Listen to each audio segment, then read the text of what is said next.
Gênero e raça. A EJA como uma política de ação afirmativa, por Denise Carreira.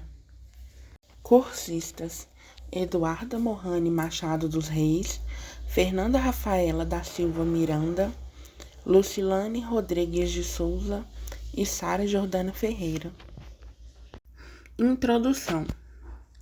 O objetivo geral deste artigo é discutir qual o lugar das questões de gênero e raça nas políticas federais de educação de jovens e adultos. Invisibilidade das questões raciais e de gênero na EJA. Apesar da predominância de jovens e adultos negros na EJA, questões raciais são negligenciadas nas políticas e propostas pedagógicas. A exclusão de jovens negros do ensino regular é evidente nas estatísticas, mas não abordada efetivamente pelas políticas educacionais. Desigualdades educacionais significativas. As estatísticas revelam disparidades educacionais entre jovens negros e brancos, incluindo taxas de analfabetismo, frequência, conclusão do ensino médio e acesso ao ensino superior. Essas desigualdades persistem ao longo do tempo e são evidentes nos dados apresentados. A abordagem de gênero nas políticas de EJA é limitada, frequentemente focando apenas nas mulheres como mães. Desigualdades de gênero e raça são tratadas de forma compensatória e não estruturante, mantendo-se à margem das decisões políticas e não sendo efetivamente integradas. Gênero, raça e interseccionalidades. Conceitos. Gênero surgiu nos anos 1970 como um conceito de pesquisadoras feministas para distinguir entre construções culturais, sociais e biológicas.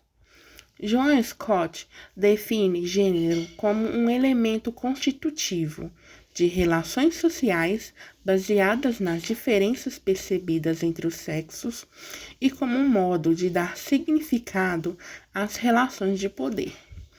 O conceito evoluiu para incluir outras categorias sociais, como classe, raça, etnia e sexualidade. Raça. Vista como uma construção social e não biológica, permite entender processos de exclusão, discriminação e dominação que resultam em desigualdades baseadas em características físicas e identidades étnico-culturais. O racismo é entendido como constitutivo desses processos. Interseccionalidade. Conceito. Responde ao desafio de compreender a multidiscriminação, reconhecendo interseções entre gênero, raça, etnia, classe social, diversidade sexual, entre outros. Ganhou destaque no debate internacional após a Conferência contra o Racismo, a Discriminação Racial, a Xenofobia e Intolerâncias Correlatas, que aconteceu em Durban, África do Sul, em setembro de 2001. Relevância.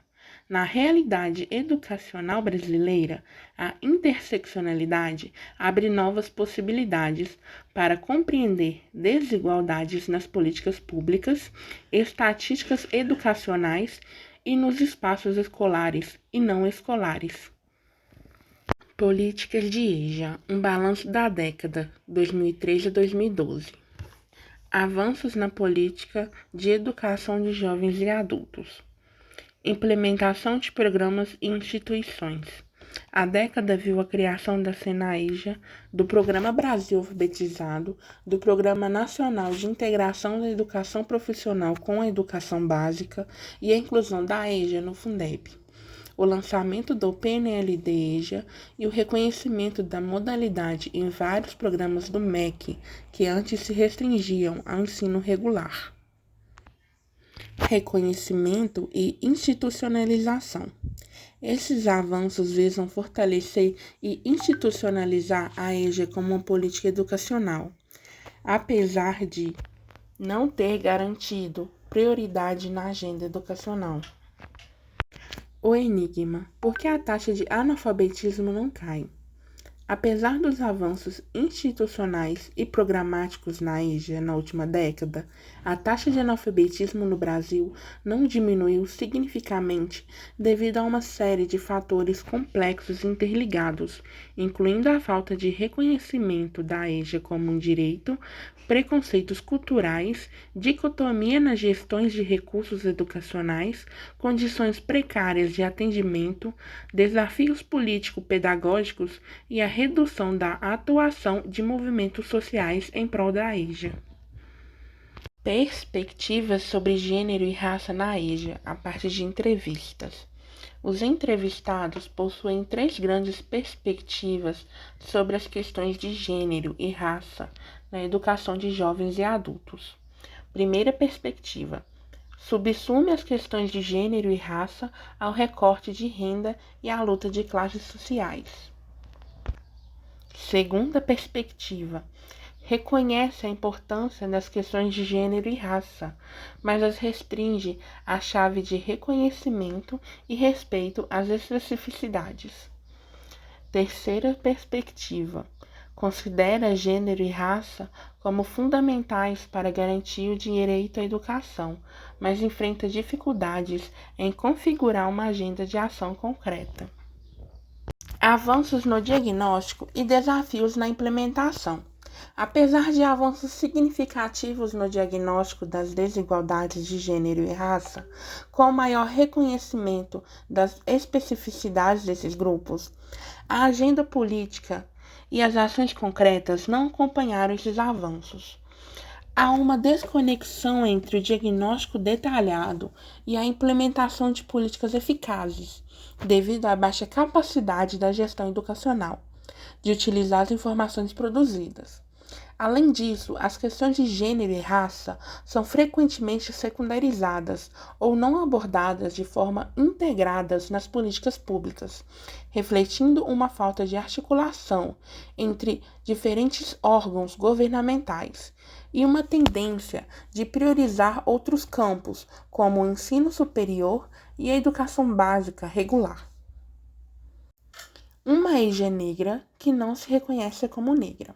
A dificuldade da EJA em ser reconhecida efetivamente como um direito pela sociedade e pela gestão educacional está profundamente ligada ao fato de que os principais destinatários dessa modalidade são, em sua maioria, negros das periferias e do campo, enfrentando múltiplas discriminações de gênero, renda, etnia e outras. Esse reconhecimento é dificultado pelo racismo histórico e contínuo, que nega a plena condição humana dessas pessoas, perpetuando uma educação de baixa qualidade e desconsiderando as necessidades específicas dos diversos grupos que compõem a EJA. A EJA como política de ação afirmativa. A educação de jovens e adultos EJA deve ser compreendida como uma política de ação afirmativa, destinada a corrigir desigualdades estruturais e discriminações históricas, especialmente aquelas relacionadas à raça, gênero e outras interseccionalidades. Isso significa que a EJA deve ser uma resposta ativa do Estado para enfrentar tais desigualdades, promovendo direitos humanos de maneira integral e inovadora, e além de abordagens pontuais para alcançar uma educação inclusiva e valorizadora das diversidades. De acordo com as diretrizes curriculares nacionais, essa modalidade deve desempenhar 3 funções. São elas: a reparadora, qualidade e o reconhecimento do direito subjetivo de igualdade, equalizadora, reentrada no sistema educacional, permanente ou qualificadora, atualização de conhecimento. Desafios e potencial. A implementação da EJA como política de ação afirmativa exige um fortalecimento do Estado e uma articulação com políticas universais, visando a criação de um sistema educacional que não apenas inclua os marginalizados, mas também promova uma transformação institucional e social. Isso implica em reconhecer e valorizar a diversidade dos sujeitos, potencializando suas capacidades de leitura crítica e transformação do mundo, incorporando suas histórias e experiências na construção de uma educação mais conectada com a realidade social brasileira. Recomendações. Apesar de as questões de gênero e raça estarem presentes nas estatísticas, documentos normativos e estudos acadêmicos da educação de jovens e adultos, elas enfrentam dificuldades para se consolidar na agenda das políticas educacionais, devido à negação histórica da desigualdade racial e à percepção equivocada de que o melhor desempenho escolar das mulheres elimina a necessidade de uma atenção específica. Esse contexto revela a necessidade de uma mobilização social mais afetiva e de estratégias políticas que incluam essas questões para garantir o direito à educação e promover a superação das desigualdades. Essa é a referência bibliográfica do artigo utilizado. Muito obrigada e uma boa noite.